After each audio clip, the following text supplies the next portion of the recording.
may buntag ya sa inyo, no. So mo din niya tong update day guys sa paglahi-lahi na to sa atong kuan ba, mo din niya ang atong laki nga pugo. Ni sila guys mga 28 ni sila kabuok sa akong naihap. Ako ni silang gilay-lahi para makuha na to ang ratio sa pagbreeding aning pugo. Okay, lisod po dili mo na pwede ko no ay saba kayong mga manok, no.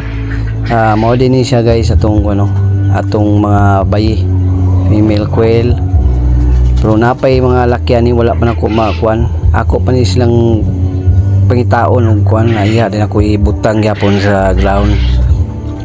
Pag makuha na ako ang tanang laki og bayi, mao na din ako na din sila i-breeding. So para makuha na to ang ratio sa pagbreeding guys, no. So mao to, no. Update mo pohon. Salamat sa pagtan-aw. God bless.